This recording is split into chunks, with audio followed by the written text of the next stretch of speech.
ये last concept बता रहे हैं विभाज्यता के नियम, divisibility rule, DIVISIBILI, divisibility, divisibility rule, विभाज्यता के नियम। कैसे पता करेंगे कोई संख्या किसी से कटने वाली है कि नहीं कटने वाली है? तो विभाज्यता का नियम दो से क्या है, अंत में जो है क्या रहेगा, 0 2 4 6 8 रहेगा। 3 से जो है कैसे पता करेंगे कि 3 से कोई संख्या कटने वाली है? अंकों का कुल जोड़ 3 से कट जाए। अब जैसे इतना बड़ा एक संख्या लिखा है, 3 2 5 1 6 5 11 9 20 5 25 3 27 2 29। अगर इसमें एक लगा देते हैं हम, अब आप इसको जोड़िए पूरा, 2 + 3 + 1 + 5 + 9 + 5 + 3 + 2 + 1 बराबर 3 2 5 1 6 5 11 9 20 5 25 3 28 2 30 तक ही था। तो यहां पे 30 आ रहा है।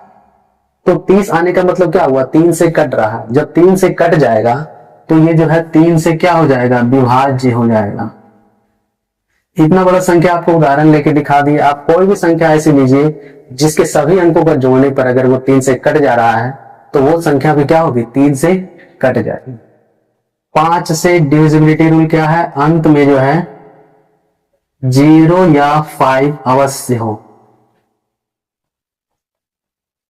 जिसके अंत में 0 या लगा रहे या फिर 5 लगा रहे, जिस भी संख्या के अंत में 0 या 5 लगा रहे वो 5 से कट जाए।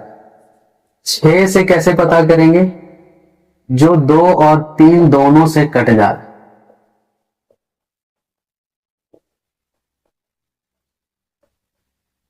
अब जैसे यहां पे एक संख्या लेते हैं 432, तो पहले चेक करेंगे कि ये 2 से कट रहा है कि नहीं। तो लास्ट में जो है 0 2 4 6 8 एक सम संख्या है अगर, तो वो 2 से तो कटेगा ही। अब चेक करेंगे कि जो है ये 3 से कट रहा है कि नहीं। तो 4 3 7 2 9 जो है 3 से कट जाता है। इसका मतलब ये 2 से भी कट रहा है और 3 से भी कट रहा है। तो ये जो है 6 से क्या हो जाएगा, विभाज्य हो जाएगा। यानी 6 से भी ये पूरा पूरा कट जाएगा, रिमाइंडर 0 आ जाए। तो ये 6 से चेक करने का तरीका है। यहाँ पे 4 जो है छूट गया है, 4 का हम बता देते हैं अभी।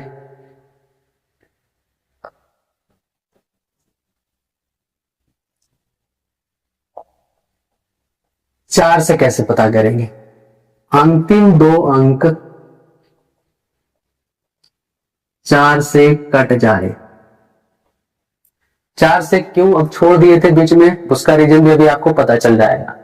अंतिम 2 अंक जब 4 से कट जाएगा तो पूरी संख्या ही 4 से कट जाएगी। अगर अंतिम 2 अंक 4 से कट रहा है तो पूरी संख्या ही 4 से कट जाएगी। जैसे हम अगर कुछ भी लिख दे 5 3 9 6, लेकिन अगर अंत में हम 24 लिख देते हैं तो अंत का जो 2 डिजिट है ये 4 से जो है कटने वाला है। तो ये पूरी संख्या जो है क्या होगी, 4 से कट जाएगी ऑटोमेटिक।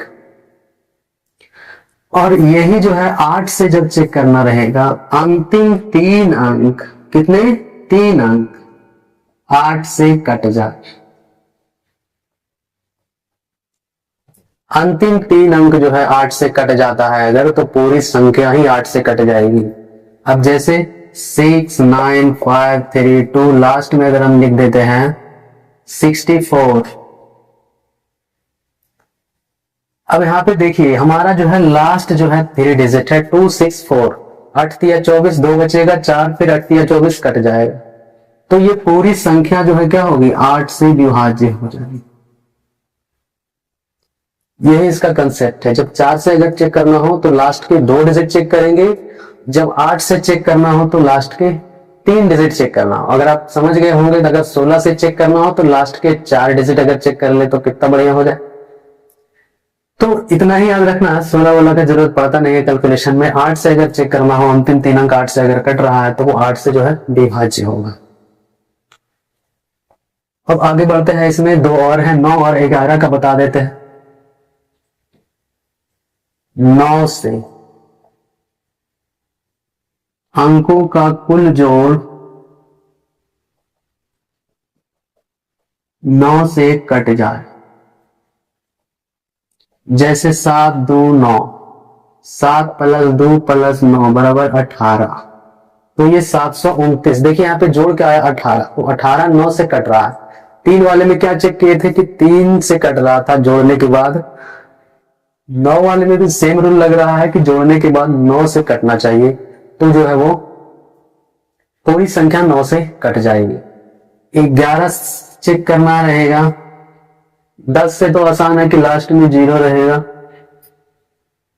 5 मिनट जाओ उधर। तो ऐसा हम भी ऐसे पता चल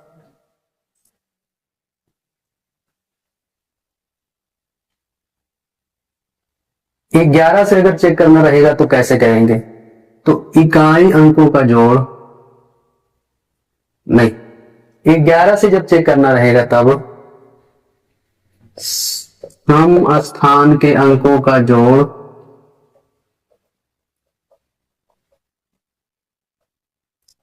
और विषम स्थान के अंकों का जोड़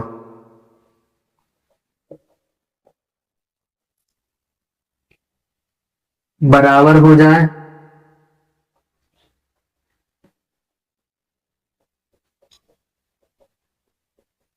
या अंतर 11 से कटे।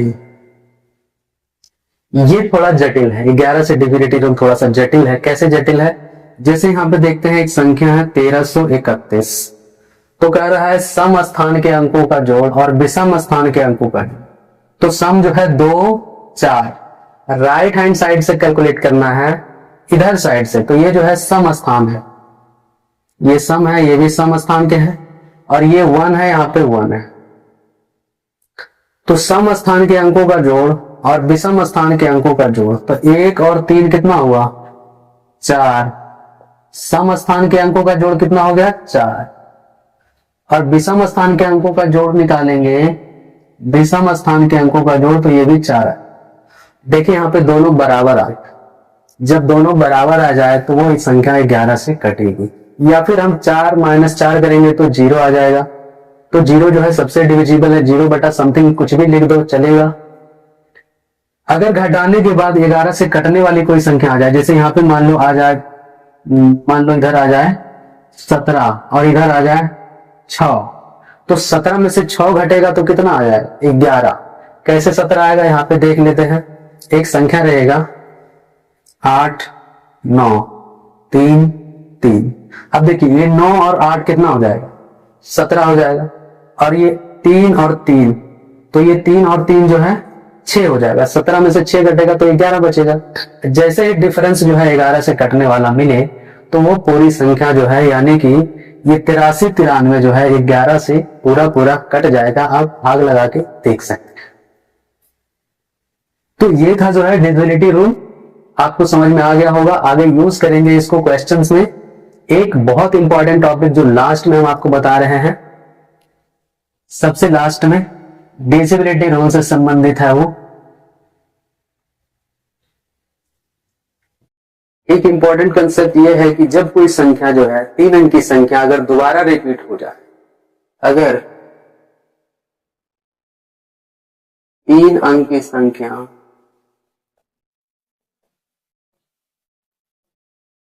दोबारा रिपीट हो जाए,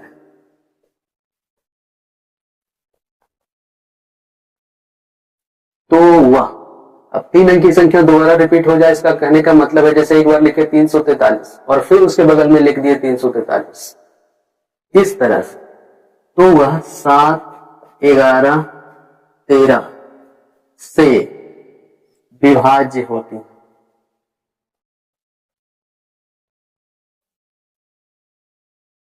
7 11 13 से विभाज्य होती है। एग्जाम्पल देंगे जैसे 586 इस फॉर्म में जब कोई रहेगा ए बी सी, तो वो जो है 7 11 13 से विभाज्य। 649 3 अंक की संख्या जब 2 बार रिपीट हो जाए, 4 बार रिपीट हो जाए, 6 बार रिपीट हो जाए, सम संख्या में रिपीट होना, तो वो जो है 7 11 और 13 से विभाज्य होती है। क्यों ऐसा होती है? क्योंकि जब आप 7 गुने 11 गुने 13 करेंगे, 7 गुने 11 गुने 13 करेंगे तो 11 शते 77 गुने 13 आएगा, 13 शते 91, 13 शते 91 और 900, 1001। 1001 गुने कोई भी 3 अंक की संख्या जब करेंगे,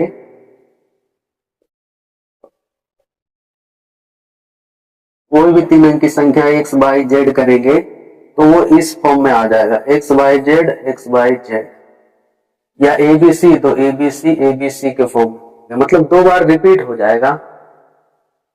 1001 से कोई भी संख्या गुना कर देंगे, 3 अंक का अगर कोई संख्या रहेगा तो वो 2 बार रिपीट हो जाएगा। तो 1001 का फैक्टर है 7, 11, 13, तो ये तीनों से जो है वो विभाज्य हो जाएगा अगर कोई 3 अंक की संख्या 2 बार रिपीट हो रही। तो उम्मीद है कि ये चीज आपको समझ में आ गया होगा। बहुत इंपॉर्टेंट कंसेप्ट है, इस पे क्वेश्चंस इस तरह से आएंगे, जैसे क्वेश्चन दे दिया रहेगा आपको कि 5, 8, यहाँ पे डैश डैश है, 6, 5, 8, 5, 8, 6, यह जो है 7, 11 और 13 से विभाज्य।